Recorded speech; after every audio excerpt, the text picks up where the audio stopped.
Rēzeknes augstskolā šodien gaisā virmoja dažādu ķīmisko un fizisko eksperimentu aromāti. Studenti no Rīgas Tehniskās universitātes apliecināja klātesošajiem, ja vien ir vēlme mācīties ķīmija un fizika, tā ir aizraujoša un interesanta zinātne. Ja uz rokas uzliek vienkārši parasto vatu un aizdedzina, kas būs? Nu, pareizi apdedzināties, bet šī ir īpaša vata. Nevalsti roku. Redz, un nekā. Tehniskās jaunradas dienas Latvijā notiek jau 3. gadu.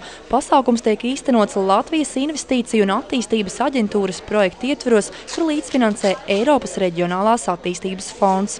Pēc pieredzes varam secināt, ka arvien vairāk cilvēki apmeklē šo pasākumu. Mēs arī zinām praktiskus gadījumus, kad mēs jautājam studentiem, kā jūs nokļuvāt, kā jūs izvēlēties tieši studēt, piemēram, Tehniskajā universitātē. Un tad viņi atbild, ka viņi bija Tehniskās jaunradas dienās un viņiem ļoti patika tas, ko viņi redzēja. Interese par šo pasākumu arī Rēzeknē bija liela. Te jau 200 dalībnieku iemēģināja roku kādā no piedāvātajiem pārbaudījumiem. Robotikas darbnīcā jaunieši mācījās būvēt robotu vaboles, apgūstot elektronikas un mehānikas pamatiemaņas. Notīri pielodēt paši.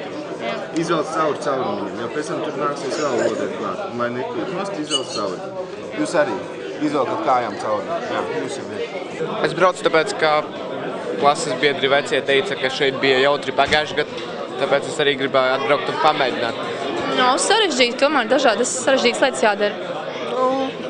Tur grāmatā viss ir aprakstīts. Man ir gudrs draugs. Kamēr vieni jaunieši mēģināja tikt skaidrībā ar robotu vaboļu mehānismu, otri centās izgatavot laivu ar tvaika dzinēju. Arī šeit uzdevums nav tas vieglākais, tomēr paveicams, ja vien ir zināšanas. Ir divas galvenās lietas. Pirmkārt, jāstrādā ļoti rūpīgi, ļoti precīzi un ļoti uzcītīgi. Šeit ir pavisam primitīvs tvaika dzinējs.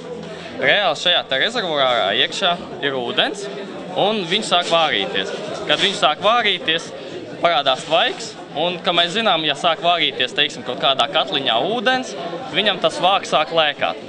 Šeit arī principā tāds pats veids. Šeit sāk nākt ārā tas tvaiks, un pēc tam viņš iesūc atpakaļ. Un šādi te veidojas tāda kā kustība. Pasākuma laikā tika pārbaudīti arī izturīgākie makaronu tilti, kurus dalībnieki bija izgatavojuši mājās. Jāteic, pats izturīgākais tilts var noturēt pat 100 kilogramus. Kāds kopumā ir iespējas par šo dienu?